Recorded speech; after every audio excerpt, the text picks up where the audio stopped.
Hello friends, this is Star Khan, Group CEO of Brahma Corp. Really it is my privilege to meet you again. दोस्तों जिंदगी ना एक बड़ा रास्ता रहता है।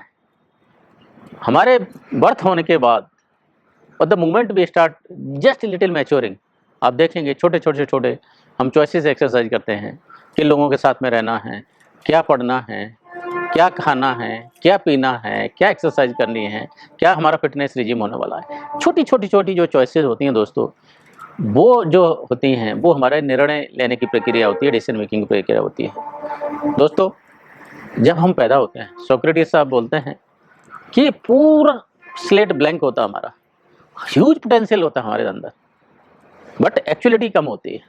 देयर ह्यूज पोटेंशियल होता क्या है, जैसे हम एक निर्णय लेते जाएंगे, डिसीजंस लेते जाएंगे, हमारा पोटेंशियल कम होता जाएगा, एक्चुअल पोर्शन बढ़ता जाएगा।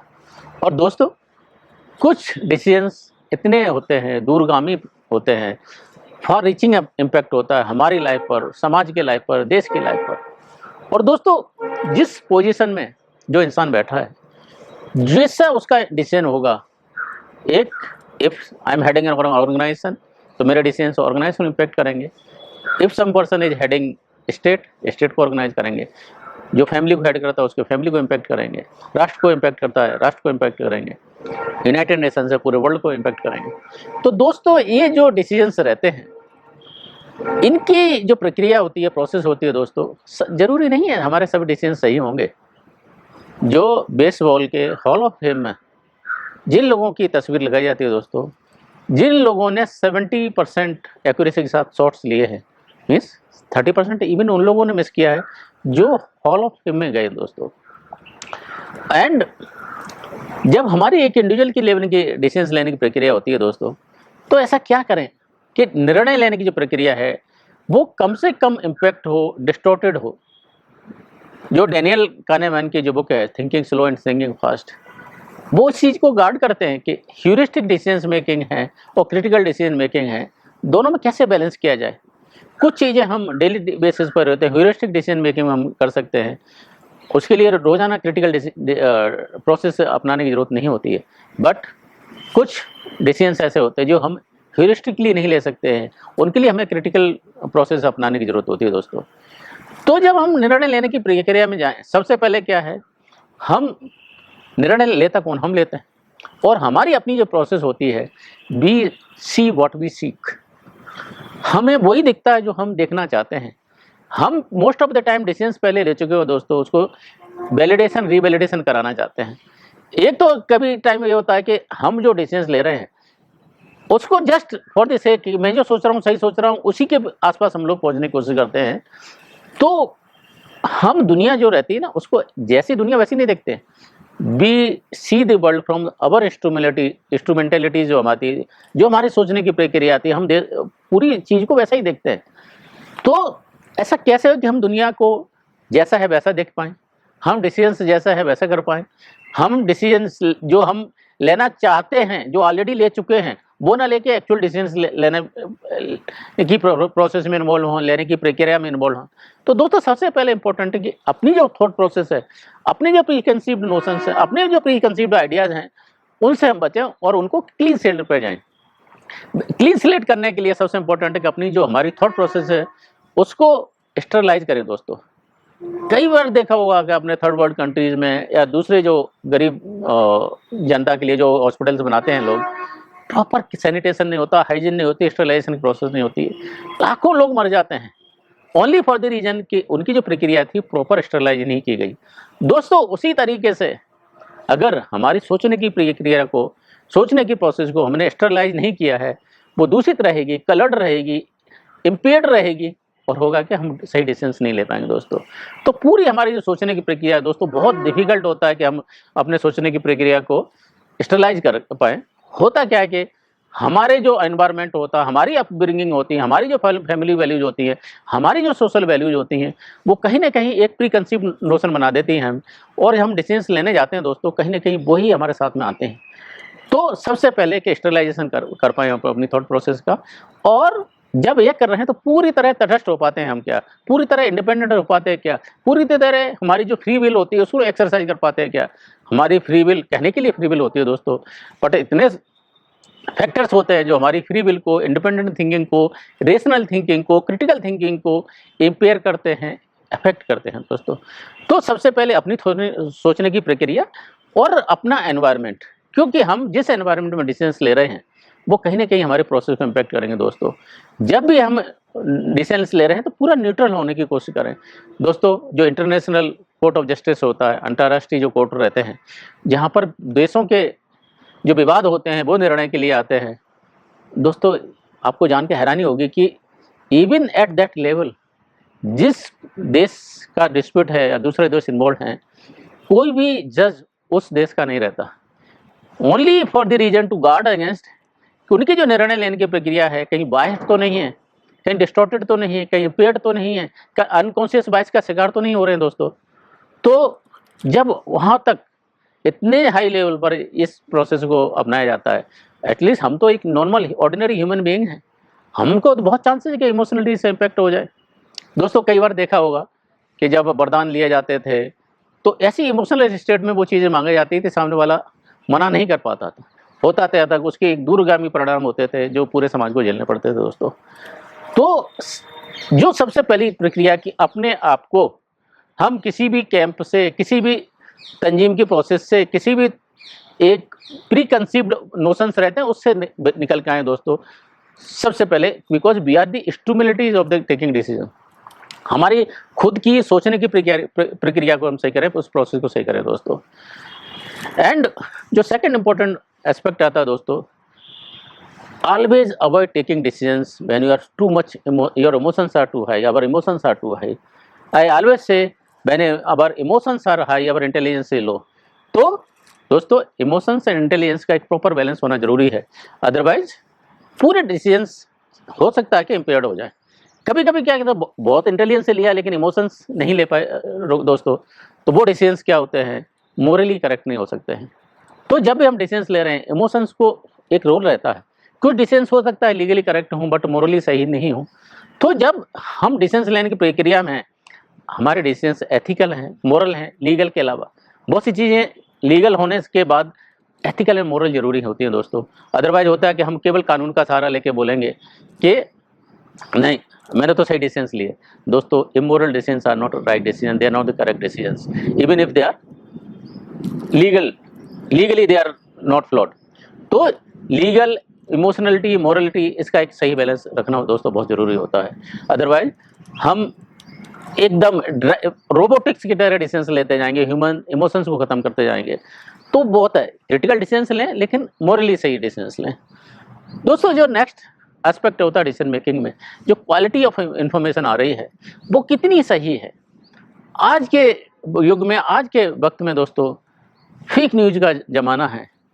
जब मैंने सोशल मीडिया के ऊपर एक टॉपिक कवर किया था, उसका लिंक आप लोग शेयर करूँगा आपसे, तो मैंने आपसे शेयर किया था कि जो फेक न्यूज़ है it spreads 10 time faster than the real news. और दोस्तों कैटास्ट्रॉफी तो इतनी होती है, इतनी भयानक चीज़ें रहती हैं कि इवन जो देश होते हैं, बड़े बड़े देशों की इलेक्शन प्रोसेस को ये फेक न्यूज़ इम्पैक्ट कर सकती है। तो हम तो एक छोटे से निर्णय लेने की प्रक्रिया है। तो दोस्तों जो क्वालिटी ऑफ इंफॉर्मेशन ले रहे हैं हम लोग, अगर हम गार्बेज इन डालें तो गार्बेज आउट निकलेगा दोस्तों। तो सबसे जो क्रिटिकल पार्ट आता है आफ्टर अवर थॉट प्रोसेस, ये जो क्वालिटी ऑफ इंफॉर्मेशन, अगर हमारी इंफॉर्मेशन गलत है, अगर हमने सही सोर्सेज से नहीं ली है, अगर हमने ओरिजिनल सोर्सेज से नहीं ली है, अगर हमने उसको रीवैलिडेट नहीं किया है, अगर हमने उसको क्रॉस चेक नहीं किया दोस्तों, पूरी निर्णय लेने की प्रक्रिया को दूषित करेगी दोस्तों। तो थॉट प्रोसेस सही होना चाहिए, क्वालिटी इंफॉर्मेशन सही मीन्स कंटेंट सही है उसके। जब हम नेक्स्ट प्रोसेस में जाते हैं दोस्तों कि कुछ फैलेसीज होती हैं, निर्णय लेने की कुछ त्रुटियां होती हैं, उनको कैसे अवॉइड करें दोस्तों। सबसे पहले एक चीज डिस्कस करूंगा कि पार्ट डजंट रिप्रेजेंट होल। एक अगर पार्ट के लिए कोई चीजें सिद्ध होती हैं, जरूरी नहीं कि पूरी होल प्रोसेस के लिए या पूरी चीज के लिए वो सही होंगे। एक एग्जांपल आपसे शेयर करूंगा। जब मैं एक केस स्टडी पढ़ रहा था, एक सॉफ्ट ड्रिंक कंपनी ने सॉफ्ट ड्रिंक लॉन्च करने से पहले बहुत वाइड वैरायटी के ऊपर सैम्पलिंग किया, टेस्ट कराया उनको कोल्ड ड्रिंक। थोड़ा स्वीटनर उन्होंने ज़्यादा मिलाया था उसको। दे वांटेड टू सी कि कैसा लोगों को कैसा पसंद आएगा।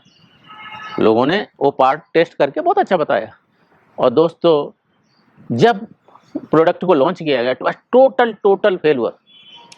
हुआ क्या दोस्तों, यहाँ पर क्या गलती की कि हमने जो पार्ट के लिए डिसीजंस लिए कि किसी को 1 घूंट 2 घूंट पिलाया, और वही इंसान जब पूरी बोतल पी रहा है उसी कोल्ड ड्रिंक की, वो उसको उतना स्वीटनर नहीं जम रहा है।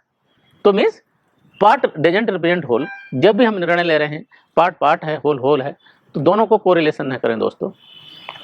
एक जो दूसरी चीज इंपैक्ट आती है कि एक कॉजेशन एंड कोरिलेशन का इंपैक्ट आता है दोस्तों। कुछ चीजें कॉज हुआ, उसका एक इंपैक्ट हुआ, बट जरूरी नहीं है जो इंपैक्ट हुआ उसी कॉज की वजह से हुआ। दोनों चीजें हो सकता है एक साथ हुई, एक दूसरे के आसपास हुई, एक दूसरे से रिलेटेड हो, सतही तौर पर देख सकती हैं दोस्तों, बट जरूरी नहीं कि वो उसी की वजह से हुई। फॉर एग्जाम्पल अगर मैं बोलूँ कि डायनासोर्स वेजिटेरियन थे और डायनासोर एक्सटेंट हुए, अभी कोई बोले कि डायनासोर वेजिटेरियन थे इसलिए एक्सटेंट हुए दोस्तों, is it correct? No, because causation correlation का कोई भी ऐसा प्रूफ नहीं हमारे पास जो हम बोल पाए कि डायनासोर वेजिटेरियन होने की वजह से एक्सटिंक्ट हुए। दोनों चीज़ अपने आप में सही हो सकती हैं, बट दोनों चीज़ें एक दूसरे से रिलेटेड हों, एक दूसरे से इम्पैक्ट हों, जरूरी नहीं है दोस्तों। एक जो दूसरा इंपॉर्टेंट एस्पेक्ट आता है, फैक्टर आता है डिसीजन मेकिंग में, कि proportionality of input and proportionality of decision making. If the proportion of input is very less, then my decision cannot be so much huge. It has to balance out.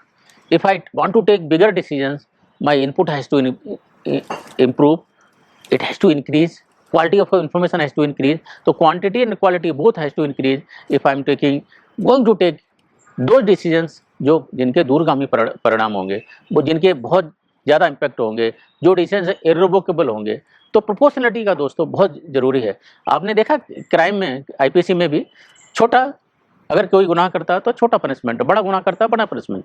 तो proportionality even law में legally ये imbibe है, निहित है, proportionality के हिसाब से ही decisions लिए जाते हैं। अदरवाइज होगा क्या कि हम छोटे से इनपुट के ऊपर बड़ा डिसीजंस लेंगे, तो प्रोपोर्शनलिटी का ध्यान दें। एक जो दोस्तों सबसे बड़ी जो दूषित करने वाली प्रक्रिया होती है वो होता है इलिसिट जनरलाइजेशन, अवैध जनरलाइजेशन। हम कुछ चीज़ों को लेते हैं और उनके ऊपर स्वीपिंग स्टेटमेंट देना शुरू करते हैं दोस्तों, उसके ऊपर स्टीरियोटाइप्स के डिसीजंस लेना शुरू करते हैं। पूरे एक छोटी सी कोई घटना को लेके पूरे समाज को, पूरी तंजीम को, पूरे देश को, पूरे कास्ट को, पूरी क्रीड को, पूरे रिलीजन को हम लेवलिंग करना शुरू करते हैं दोस्तों, ब्रांडिंग करना शुरू कर देते हैं। वो इलिसिट जनरेशन होता है दोस्तों। For example, say if I am travelling to some foreign countries, I land at Heathrow airport, I see 2 Englishmen are fighting. Is it correct if I say all English people are fighting in nature? दोस्तों वो 2 लोगों की argument थी, 2 लोगों की argument पूरे देश के ऊपर लेवल नहीं की जा सकती, पूरे समाज के ऊपर नहीं लेवल की जा सकती। आज के युग में ऐसा एक ट्रेंड चल चुका है कि कुछ घटनाओं के ऊपर, कुछ चीज़ों के ऊपर हम सबको ब्रांडिंग करना शुरू करते हैं दोस्तों। ये बहुत बड़ी दूषित होती है प्रक्रिया कि हम इलिसिट जनरेशन करना शुरू करते हैं दोस्तों। और इससे जो एक इम्पोर्टेंट चीज़ होती है दोस्तों कि ये तो हमारी निर्णय लेने की प्रोसेस हो गई, कंटेंट हो गई, प्रोपोर्शनलिटी हो गई, कॉजेशन इम्पैक्ट हो गया, जनरलाइजेशन हो गया। एक जो दूसरी चीज़ है कि हमारे पास हमारे निर्णय लेने की प्रक्रिया में am I accompanied by right people. Henry Ford को जब बोला गया था कि ये तो बंदा बहुत ज़्यादा पढ़ा लिखा नहीं है, ये क्या ऑटो इंडस्ट्री चलाएगा, ये क्या इंडस्ट्रीज को चलाएगा, उन्होंने क्या बोला था, मेरे पास पुश बटन्स हैं, मैं जिन चीज़ों को, जिन एक्सपर्ट को चाहूँगा वो मेरे पास आएंगे। और दोस्तों हेनरी फोर्ड कहाँ से कहाँ पहुँचे, पूरी फोर्ड मोटर को कहाँ पहुँचाया, ओनली फॉर द रीजन कि ही believed in taking right decisions with the help of right people. Even though कभी कभी हम लोग खुद समर्थ नहीं होते डिसीजन मेकिंग लेने में, लेकिन हमारे पास इतनी कम से कम हमने प्रोसेस में जो लोग एक्सपर्ट हैं, जो कॉम्पिटेंट हैं, उन लोगों को इन्वॉल्व करें दोस्तों। एंड्रयू कार्गनी जो बहुत बड़े स्टील मेकर थे, एक रिवाज के अनुसार उनसे पूछा गया कि आपके टूम पर क्या लिखा जाए, उनके पास था उनके समाज में उस टाइम में। उन्होंने बोला मेरे टूम पे ये लिखा जाए, here lies the man who employed more intelligent people than he was। दोस्तों जैकमा भी बोलते हैं कि if you are the smart person in the room, if you are the smartest person in the room, you are sitting in the wrong room. It means कि जो हम निर्णय लेने की प्रक्रिया में जो हमसे ज़्यादा कैपेबल लोग हो, जो हमसे ज़्यादा क्रिटिकल लोग हैं, हम उनके इनपुट को लें, बट दोस्तों डिसीजन आप लेते हैं।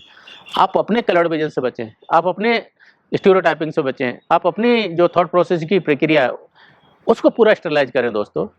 तो डिसीजंस हम जो आज हैं, हमने जो कल डिसीजंस लिए थे उसकी परिणति के रूप में आज हम दिखते हैं, और जो हम कल होंगे, जो हमने पुराने डिसीजंस लिए, नए डिसीजंस लिए, उसके इम्पैक्ट से जो आएगा वो हम कल बनेंगे दोस्तों। तो जो सतत प्रक्रिया है, कंटिन्यूस प्रोसेस है दोस्तों डिसीजंस लेने की, हमारी कोशिश ये रहनी चाहिए कि क्रिटिकल डिसीजंस लें, और दोस्तों अपनी इनर वॉइस को जरूर सुनें। एक एग्जांपल आप लोगों को शेयर करूंगा। एक बहुत बड़ा सीईओ लेवल का बंदा है, उसको एक अपॉर्चुनिटी मिलती है बहुत फॉर्च्यून 500 कंपनी में जाने की, दूसरी अपॉर्चुनिटी मिलती है to serve people in Africa. And वो बंदा इतना कंफ्यूज होता है, वो अपनी माँ को कॉल करता है दोस्तों। उसको पता था उसकी माँ ज़्यादा पढ़ी लिखी नहीं, फिर भी माँ को कॉल करता है। जब माँ से पूछता है कि माँ ऐसी दुविधा है, क्या करना चाहिए मुझे, माँ बोलती है कि तू एक काम कर, दोनों के प्रोस एंड कॉन्स लिख। प्रोस एंड कॉन्स लिखने के बाद जो भी तेरे पास ज़्यादा राइट टेक है वो डिसीजंस ले ले।